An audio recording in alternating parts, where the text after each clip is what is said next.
Hey, welcome back. Today I want to dive into the nitty-gritty of an eFan conversion for your jeepxj and why it might be a good solution for you. What I plan on doing is a three-part series. The first video today we're going to talk about the pros and the cons. Video 2 we're going to talk about what I use to make this conversion happen, and the third video will be some close-up shots of the engine compartment, some tips and tricks on what I did to make this successful. Before I dive in, I do want to acknowledge that Martin Built is the OG YouTuber on this, because without him, I don't know if I would have tackled this project, because he had a great video series on how he did it and had some good close-ups. He actually helped me with some questions that I had, so really appreciate it. Go check out his video. Hopefully these video series will give you some different perspectives and help you decide if you want to tackle this. So, item 1 for the pro. You don't have drag from the mechanical fan. It's noticeable, especially in the summer. For me, it's very noticeable because when the motor's running warm, the air conditioning's on, that fan would suck a lot of power from the motor. I've noticed that going up hills, it doesn't shift as soon. It just seems to want to pull a little bit better. Getting on the freeway, better.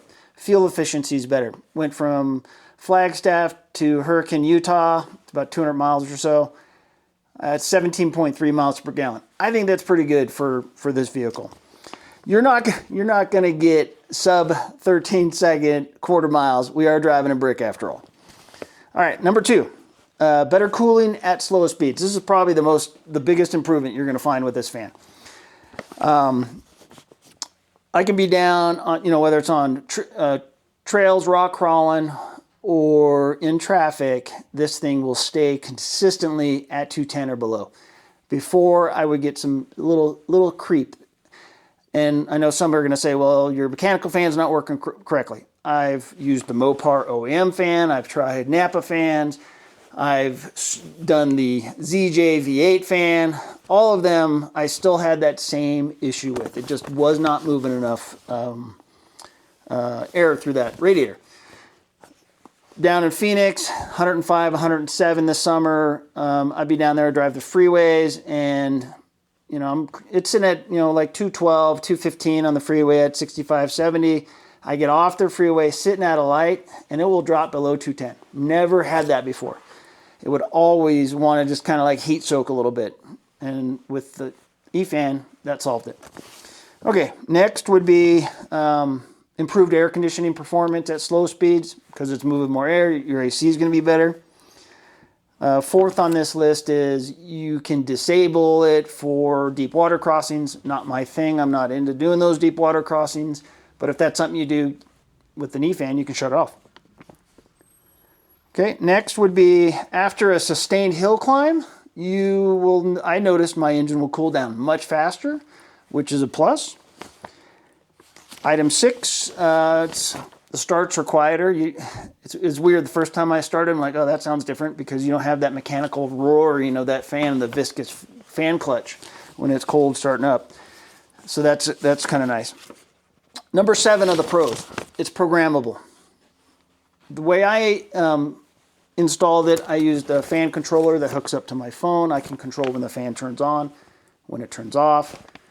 And that brings us to the next on the list is when the motor shuts off, I can have that fan run for at least 5 more minutes, which is kind of nice, especially in the summer. In the winter, I don't do that. But in the summer, that prevents heat soak. You running in and out of stores or whatnot.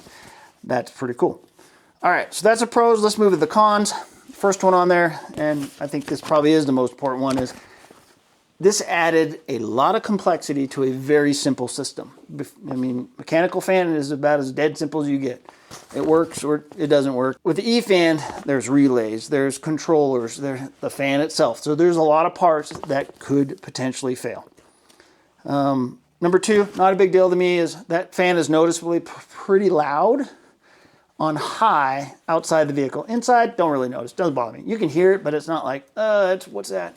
Outside, that thing roars. It's pretty loud when it's on high. This conversion will not. It's not going to fix a system that is not up to par. So if your cooling system is already having some issues, I would not tackle this until you solve that. I don't know if this is really a con. It's just maybe more of a note. Is this is not going to fix a broken system. It's going to improve a system that's already running efficiently. Okay, number 4 on the con list. When I first started looking at this, I think, oh, I go to the junkyard, get a $38 Ford Taurus fan, throw it in.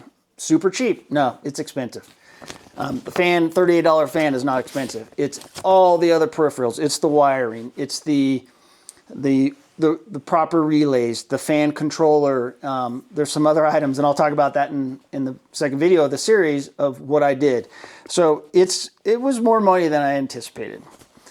That's if you want to do it the right way. Okay, number 5, it's getting harder to find Ford Taurus fans in the junkyard. There's not as many 3.8 in there anymore, 3.8 liter motors. I was lucky, I was able to find 2 of them where I live. There is some other fans out there that I've seen people use. The Volvo fan is another 2-speed fan. Those are more prevalent. I actually picked one of those up. It doesn't blow as much air as I think it should, or compared to the Ford Taurus fan, it doesn't. So I think it would work fine. It's just a little bit different for the install. There are aftermarket fans out there, but some of the brushless options are pretty expensive. I think they're like $450, $400, and I'm sure they work really, really good. So at some point, if these fans fail and I can't find a Ford Taurus fan, I might have to look at some of those aftermarket options. Hopefully they come down in price. All right, the last on the list for the cons would be the space in the engine compartment. It's pretty tight. You're going to find that there's like very, very, very close between the back of that fan and the front of that motor. If I hadn't seen Martinbilt put this in, I probably would not have attempted this, but like, oh, he got it to work. I figured I could get it to work as well. You need to have good motor mounts for sure. I used aftermarket Brown Dog mounts, so my motor is pretty solid, but any bad motor mount, you'll tear things up, so that's a bad thing. So there you have it. That's my list of pros and cons for doing an eFan conversion. Hopefully that helped you. And watch the second video so you can see what I purchased and installed to make this work. If you have some other pros and cons that I missed, add them in the comments below. I mean, really, what we're trying to do on these videos is educate other XJ owners so they can tackle this project. And don't forget to like, subscribe. Appreciate it. Talk to you soon.